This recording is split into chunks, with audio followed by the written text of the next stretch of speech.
નમસ્તે વિદ્યાર્થી મિત્રો, કેમ છો? મજામાં? હું નીતા સરવૈયા, શ્રી સ્વામી વિવેકાનંદ વિદ્યાલય, દાડમિયા પ્લોટ વિસ્તાર, ભાદરોડ.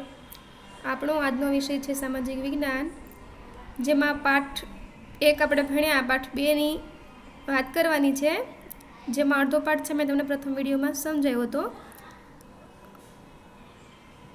વણાટ કળા, ભરત ગૂંથણ કળા, ચર્મ ઉદ્યોગ સુધી આપણે સમજાતા ના. આજે આગળ છે હીરા મોતી કામ અને મીના કારીગરી. તો ભારતની પૂર્વ અને પશ્ચિમ દક્ષિણ ત્રણેય દિશાઓમાં 7,517 કિલોમીટર લંબાઈ ધરાવતા સમુદ્ર કિનારો હોવાથી, જો ભારતનો જે દરિયા કિનારો છે તેની લંબાઈ કેટલી છે તો કે 7,517 કિલોમીટર. એ આંકડો છે, તમે અહીંયા યાદ રાખજો. હીરા મોતીનો ઉપયોગ મોટા પ્રમાણમાં થતો આવ્યો છે. દરિયાઈ માર્ચની મુસાફરી કરીને દરિયાના દેશો સાથે વેપારી સંબંધોના કારણે હીરા મોતીનો વેપાર પણ થતો રહ્યો છે. કે આપણે છે, આપણો જે ભારત દેશ છે, તો જે વિદેશો છે, રશિયા છે, ચીન છે, જાપાન છે, અમેરિકા છે, તો એ બધા દેશોની સાથે શું છે કે ભારત છે એ હીરા મોતી માટે છે એ આયાત અને નિકાસ અને વેપાર કરે છે.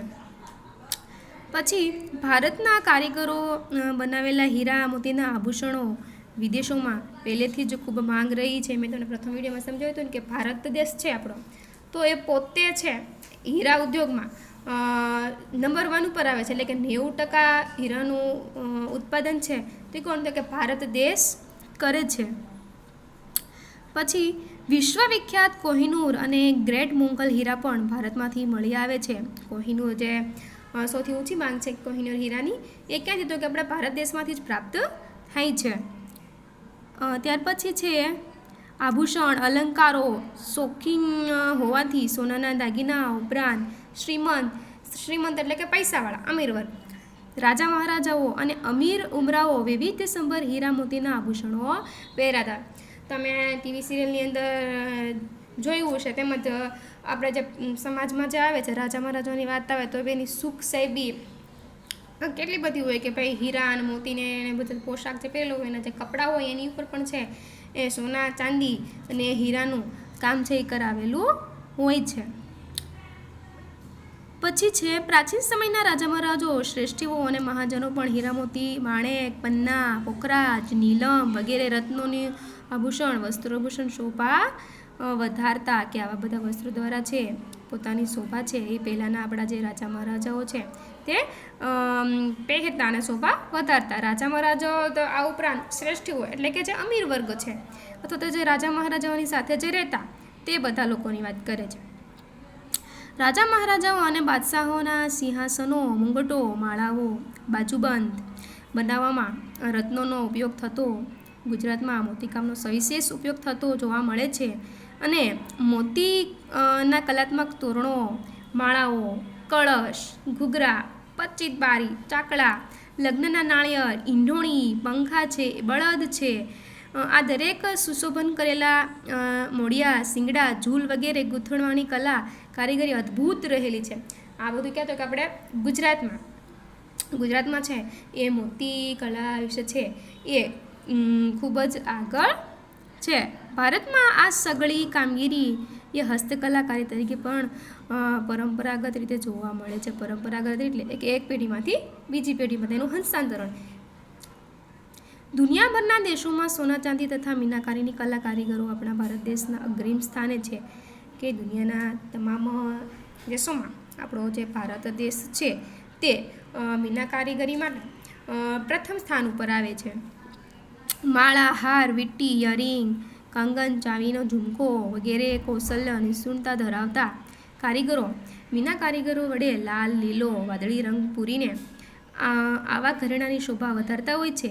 અને આવી મીનાકારી કારીગરનું કૌશલ્ય ધરાવતા કારીગરો જયપુર, લખનઉ, દિલ્હી, વારાણસી, હૈદરાબાદ સવિશેષ જોવા મળે છે. કે આ દરેક જગ્યાએ છે આવા કારીગરો છે એ ભારતમાં છે. ત્યાર પછી છે હીરા મોતી પછી જરી કામ. ભારતની કળા પણ પ્રાચીન સમયથી જોવા મળે છે. પ્રાચીન એટલે કે ખૂબ જ જૂના સમયથી ચાંદી અને સોનાના તારના રૂપમાં જરી બનાવી તેનો ઉપયોગ ભરત ગૂંથણ કળા દ્વારા કિંમતી વસ્ત્રો શણગારવામાં થતો. તેમજ ભારતના જરીકામના હુનર માટે પણ સુરત જાણીતું છે. સુરત છે એ જરીકામ માટે જાણીતું છે ને. તો રાજા મહારાજાઓ છે એ શું કરતા તો કે ભાઈ પોતાનો જે પહેરવાનો જે પોશાક છે એની ઉપર હીરા મોતી સિવાય જરીકામ પણ કરાવતા. પાનેતર છે, સાડી છે, ઘરસોળા છે જેવા વસ્ત્ર પરિધાન માટે સુરતના કુશળ કારીગરો જરીની કિનારીને લગાડીને બેનમૂન કામ કરી આપતા. બેનમૂન એટલે કે વખણાય તેવું, જે વખણાતું હોય બધામાં, બરાબર. ત્યાર પછી છે ધાતુકામ. ધાતુ વિદ્યા પણ ભારતની પ્રાચીન વિદ્યા છે. જો આ ધાતુ વિદ્યા વિશે તમને પૂછે છે 2 માર્કમાં. 1 માર્કમાં પણ પૂછે કે ભારતની સૌથી પ્રાચીન વિદ્યા તો કે ધાતુ વિદ્યા. પાષાણ યુગ પછીના ધાતુ યુગમાં ધાતુ વિદ્યા વિકસી. લોથલના કારીગરોએ ધાતુ વિદ્યામાં બનાવેલા દાતરડા છે, સારડીઓ છે, વાંકવાળી કરાવત છે, આરા, સોય જેવા તાંબાના અને કાંસાના ઓજારો બનાવતા હોવાનું જણાયું.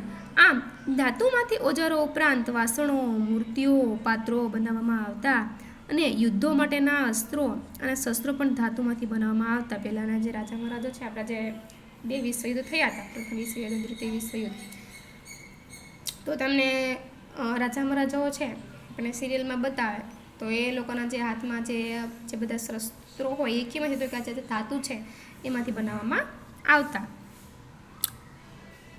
પછી છે ધાતુકામ પછી કાષ્ઠકલા.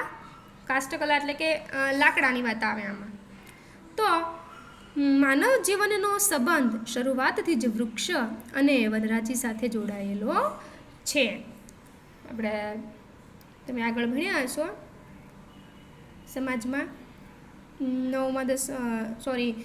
9, 6ઠ્ઠા ધોરણની અંદર કે ભાઈ પહેલાંનો માણસ છે આદિમાનવ, તે ધીમે ધીમે પહેલાં એને કાંઈ ખબર ન પડતી ખાવા પીવાની કે વસ્ત્રો પહેરવાની. ધીમે ધીમે એની બુદ્ધિનો વિકાસ થાય છે ને પછી જે ભટકતું જીવન જીવતો એમાંથી ભટકતું જીવન જીવવાનું બંધ કરી અને સ્થાયી જીવન જીવતો થયો. ધીમે ધીમે છે એની બુદ્ધિ કૌશલ્યનો વિકાસ થયો અને એક પછી એક છે એને બધી શોધ કરી. તો આમ જૂના સમયથી, પહેલાંના સમયથી જ છે એ આદિમાનવ છે એ કાષ્ઠકલાની સાથે એટલે કે લાકડાની સાથે જે જોડાયેલો છે.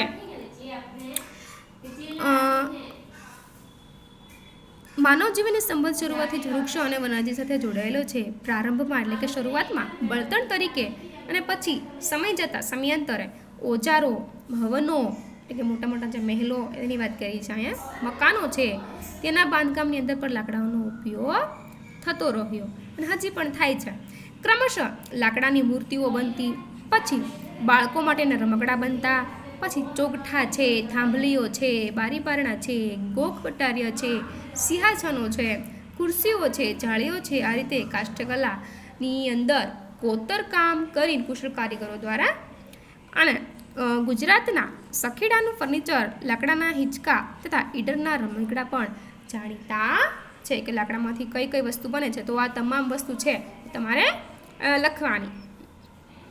કાષ્ઠકલા પછી હવે આવે છે જડતર કામ. આપણે જે મોતીકામ અને મીનાકારીની વાત કરીને એની જેમ જડતર કામ છે, ભરતનું જે કામ છે, ભરત ગૂંથણનું. અકીક એ ભારતનો કેટલીક નદીઓના ખીણ પ્રદેશોમાંથી મળી આવતો એક પ્રકારનો કિંમતી પથ્થર છે. જો તમને 1 માર્કમાં પૂછે છે કે ભાઈ અકીક એટલે શું, તો કે ભારતની ઘણી બધી નદીઓમાંથી મળી આવતો એક કિંમતી પથ્થર એટલે અકીક. તેમાં અકીક ચમક, અર્ધપારદર્શક, સુંદર રાતો પથ્થર, કાર્નેલિયન એ મુખ્ય છે. કાર્નેલિયન પણ કહેવાય છે આને. ખાસ કરીને સિલિકા મિશ્રિત ભૂરા કે સફેદ રંગના કેલ્સોડોનિક પથ્થરોને અકીક તરીકે ઓળખવામાં આવે છે. કેવો હોય છે તો કે ચળકાશ પડતો, સેજ ભૂરા રંગનો અને સફેદ રંગનો પણ હોય છે. ગુજરાતમાં સુરત અને રણપુર વિસ્તારમાં જુદા જુદા આકારમાં અકીકના પથ્થરો મળી આવે છે. અકીક પથ્થર છે એ ક્યાંથી તો કે આપણા ગુજરાતમાં સુરતમાં અને રણપુરમાં ત્યાંની જે નદીઓ છે ત્યાંથી મળી આવે છે. અકીકના પથ્થરોના અલંકારોમાં જડવા અને ખંભાત મોકલવામાં આવે છે. ખંભાતના કારીગરો અકીકના પથ્થરો ઉપર પહેલ પાડવાની અને અન્ય પ્રક્રિયા કરી તેનો વિવિધ અલંકારોમાં જડવાપાત્ર બનાવે છે. જો જડવું એટલે કે આ જે હકીકનો જે પથ્થર કિંમતી પથ્થર મળી આવે છે એની ઉપર કુશળ કારીગરો દ્વારા છે એ કામગીરી કરવામાં આવે છે તો એને જડતર કામ છે કહેવાય. પછી છે ચિત્રકળા. ચિત્રકળાનું સ્થાન છે એ વિવિધ કળાઓમાં અગ્રીમ સ્થાને છે. ચિત્રકળાનું સ્થાન છે ને કે સૌથી ઉપર છે. રંગ અને રેખાઓ દ્વારા કલા અને સૌંદર્યનું રસપાન કરાવતી ચિત્રકળામાં પ્રકૃતિના જ જળ અને ચૈતન્ય સ્વરૂપોના રહેલા વિવિધ ભાવોનું દર્શન કરાવતી ક્ષમતા રહેલી છે કે ચિત્ર દ્વારા છે એ કોઈ વસ્તુ છે એ સરળતાથી સમજાવી શકાય. પહેલાંના જે રાજા મહારાજાઓ છે સાવ જૂના સમયમાં પહેલાં તો ત્યારે તો આવું શૂટિંગનું ને એવું કંઈ હતું નહીં, બરાબર. કુશળ કારીગરો દ્વારા છે એ કોઈ વ્યક્તિનું ચિત્ર બનાવવું હોય તો એના સામે બેસાડી અને એનું ચિત્ર છે એ કારીગર દોરી આપતો. તો પહેલાંના જે ચિત્રો મળી આવે છે તો એની ઉપરથી આપણને પહેલાંના જે રાજા મહારાજો છે એની માહિતી છે એ મળી આવે છે. પાષાણ યુગ એટલે કે પથ્થરનો યુગ. આદિમાનવના ગુફા ચિત્રમાં પશુ પક્ષીઓના આલેખનો જોવા મળે છે. જે આદિમાનવ હતો પહેલાંનો માણસ તેણે ગુફાની અંદર જે ચિત્રોનું નિરૂપણ કરેલું છે તે મળી આવ્યું છે અને એના ઉપરથી છે આપણને ચિત્રકલા વિશે પહેલાંના સમયમાં કઈ રીતે છે આજે બધી કામગીરી થતી એના વિશે માહિતી મળે છે. હડપ્પાના લોકો માટીના વાસણો ઉપર ફૂલચોળ અને ભૌમિતિક રેખાઓની ભાત પાડતા મધ્યપ્રદેશ હાથી, ગેંડો, હરણ ઇત્યાદિ ચિત્રો નોંધપાત્ર છે. અને અજંતા ઇલોરાના ચિત્રો ભારતીય ચિત્રકલાના જોડ નમૂના છે. અજંતા ઇલોરાની જે ગુફાઓ છે એની અંદર પણ છે આવા જે બધા ચિત્રો આવેલા છે તો એ ખાસ છે એટલે કે નોંધપાત્ર. અજંતા ઇલોરાની ચિત્રો ભારતીય ચિત્રકલાના અજોડ નમૂના છે. ભારતના પારંપરિક રીતે મંગળ પ્રસંગોએ સ્વસ્તિક, કળશ, ગણેશના ચિત્રો દોરવાની અને કેટલાક વિસ્તારોમાં રંગોળી પૂરવા પ્રથા પણ ઘણી જૂની છે. ચિત્રો દ્વારા રંગોળી પણ બનાવી શકાય. ત્યાર પછી છે હવે ભારતની લલિત કળાઓ. ગાયન, વાદન, નર્તન, વિવિધ પાત્રોની વેશભૂષા ધારણ કરી કોઈ કથા કે પ્રસંગ ભજવવો એટલે કે નાટક કરવું. પ્રસંગ ભજવો એટલે શું? નાટક કરીને બતાવવું કોઈ પ્રસંગ. એ ભારતીય સંસ્કૃતિની વિશેષતા રહી છે. આપણે જે રાજા મહારાજાઓ છે પહેલાંના સમયમાં તો એ એકાબીજા ઉપર ચડાઈ કરતા ત્યારે જીતીને આવતા અથવા તો કોઈ ખુશીનો પ્રસંગ હોય, માહોલ હોય તો ત્યારે છે એ ગાયન વાદન દ્વારા છે તે લોકો પોતાનો જે ખુશીનો જે ઉત્સાહ છે એ વ્યક્ત કરતા. તો આ જે સંસ્કૃતિ છે કે ને તો કે જૂની છે, પહેલેથી જ છે એની આપણા ભારત દેશની વિશેષતા છે. રામાયણ, મહાભારત જેવા મહાન ગ્રંથો અને અન્ય ભારતીય સાહિત્યના આધારે મનોરંજન સાથે લોક સંસ્કાર આપવાનું કાર્ય લાંબા સમયથી ભારતમાં ચાલતું આવ્યું છે, જેનો ઊંડો અભ્યાસ રસપ્રદ છે.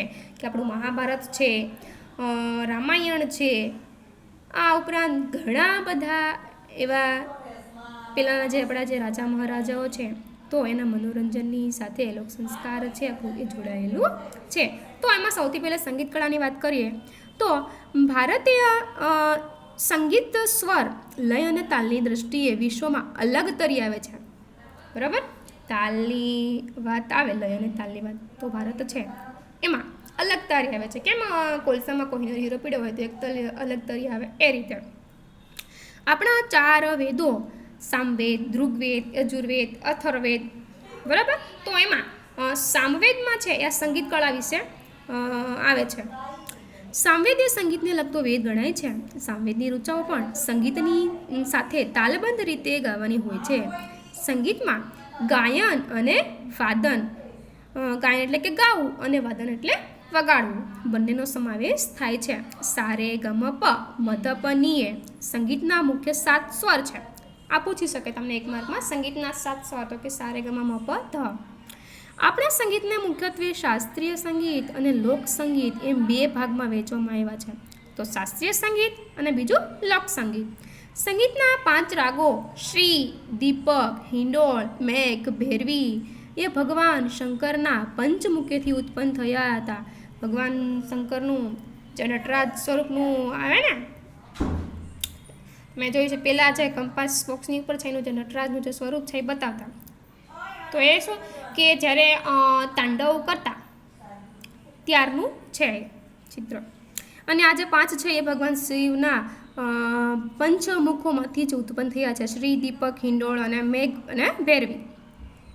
પ્રાચીન ભારતમાં સંગીત સંબંધી ઘણા ગ્રંથો લખાયા છે, જેમાંના સંગીત મર્કંદ છે, સંગીત રત્નાકર છે, સંગીત પરિજાતનો પરિચય છે, જે નીચે મુજબ છે. તો તમને બાજુમાં બતાવે છે સિતાર છે, પછી તાનપુરો છે, સારંગી છે, પછી અહીં ઉપર રુદ્રવીણા છે. આપણે જે સરસ્વતી માના હાથમાં હોય છે ને તાનપુરો સિતાર એ જેવું હોય છે. તો સંગીત મર્કંદ સંગીત શાસ્ત્રના જ્ઞાત પંડિત નારદે ઈસવીસન 900ના અરસામાં એક ગ્રંથ લખેલો, જેની અંદર 19 પ્રકારની વીણા અને 101 પ્રકારના તાલનું વર્ણન છે. 19 પ્રકારની વીણા અને 101 પ્રકારના તાલનું વર્ણન છે એની અંદર કરવામાં આવેલું છે. ત્યાર પછી છે સંગીત રત્નકાર. સંગીત શાસ્ત્રના તજજ્ઞ પંડિત સારંગીએ આ ગ્રંથની રચના કરેલી છે. કોલકાતા દેવગિરી નિવાસી એને તેઓના ઉત્તર ભારત અને દક્ષિણ ભારતના સંગીત સુરક્ષિત હતા. પંડિત વિષ્ણુનારાયણ ભરતખાંડ સંગીત રત્નાકરે ભારતના સંગીતને સૌથી વધુ પ્રમાણભૂત ગણાવ્યા છે. નામ યાદ રાખજો. અને સંગીતના અંગો સમજવા માટે આ ગ્રંથ બેજોડ ગણાય છે.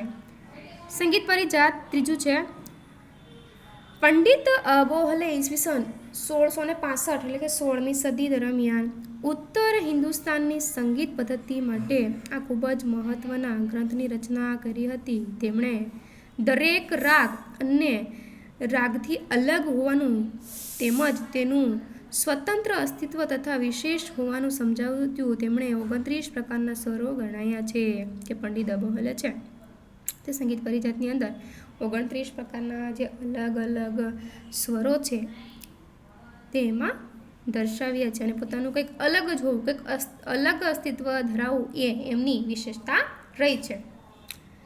અલાઉદ્દીન અલગજીના સમયમાં અમીર ખુશરો શાયરી અને સંગીતના પ્રદાનને લીધે તૂતીય હિંદ તરીકે વિખ્યાત થયા હતા. તૂતીય હિંદ તરીકે કોણ? તો કે અમીર ખુશરોનું નામ આવે. 15મી અને 16મી સદીમાં થયેલા ભક્તિ આંદોલનના સમયમાં સુરદાસ છે, કબીર છે, તુલસીદાસ છે, ચૈતન્ય મહાપ્રભુ છે, મીરાબાઈ છે, નરસિંહ મહેતા છે, આ બધા કવિઓ થઈ ગયા. અને ભજનો કીર્તનોમાંથી ભારતમાં એક ભક્તિમય વાતાવરણ ઊભું થયું હતું. મીરાબાઈ, પછી નરસિંહ મહેતા છે, પછી આપણા જે સંત કબીર છે, દુહા આવે ને તમારે હિન્દીમાં ભણવામાં, પછી રૈદાસ, આ બે શાના મળે તો કે દુહા, અને એના દુહા દ્વારા છે, રૈદાસ દ્વારા અને કબીર દ્વારા જે દુહા રચિત છે એમાંથી છે એ સમાજને ઘણો બધો બોધ મળે છે. ત્યાર પછી છે હવે નૃત્ય કળાની વાત કરીએ. જો અહીંયા નટરાજની મૂર્તિ આવી. નૃત્ય કળાના આદિદેવ શ્રી નટરાજ. નૃત્ય શબ્દની વ્યુત્પત્તિ મૂળ સંસ્કૃત શબ્દ નૃત એટલે કે નૃત્ય કરવું. નૃત એટલે શું? નૃત્ય કરવું ઉપરથી છે. નૃત્ય તાલ અને લયની સાથે સૌંદર્યની અનુભૂતિ કરાવે છે. તાલ અને લયની સાથે સૌંદર્યની પણ અનુભૂતિ નૃત્યમાં થાય છે. નૃત્યકલાના આદિદેવ ભગવાન શિવ નટરાજ મનાય છે. નટરાજ શિવે પૃથ્વીવાસીઓને નૃત્યકળા શીખવવા માટે સ્વર્ગમાંથી પૃથ્વી પર કળા સૌર્ય પ્રથમ લાવ્યા હોવાની માન્યતા છે. જો પૃથ્વીની ઉપર આ જે નૃત્યકળા છે કોણ લઈ આવ્યું? તો કે આજે શિવ નટરાજ ભગવાન શિવનું જે સ્વરૂપ છે તે પૃથ્વી ઉપર સ્વર્ગમાંથી સૌ પ્રથમ લઈ આવ્યા હોવાનું શાસ્ત્રોમાં ઉલ્લેખ થાય છે. ભારતીય શાસ્ત્રીય નૃત્યોમાં ભરતનાટ્યમ છે, કુચીપુડી છે, કથક છે, કથકકલી છે, ઓડિશા છે અને મણિપુરી એ મુખ્ય પ્રકારો છે. આ બધા નૃત્યો છે એ આપણા ભારત દેશની વિશેષતા છે અને વિદેશોમાં આ નૃત્યો છે એને ખૂબ સારું માન પણ મળ્યું છે. તો આજે છે અહીં સુધી રાખીએ. હવે પછી છે આપણે નેક્સ્ટ વિડીયોમાં છે એ પાઠ પૂરો કરાવી દઈશું. ત્યાં સુધી છે તમે જેટલો પાઠ સમજાવ્યો તેમાંથી 20 પ્રશ્ન છે એ તમારે નોટમાં લખી રાખજો. જાતે પ્રશ્ન ગોતવાના અને જાતે તેનો જે જવાબ છે એ લખવાનો. સંક્ષેપ પ્રશ્ન 1 માર્કના.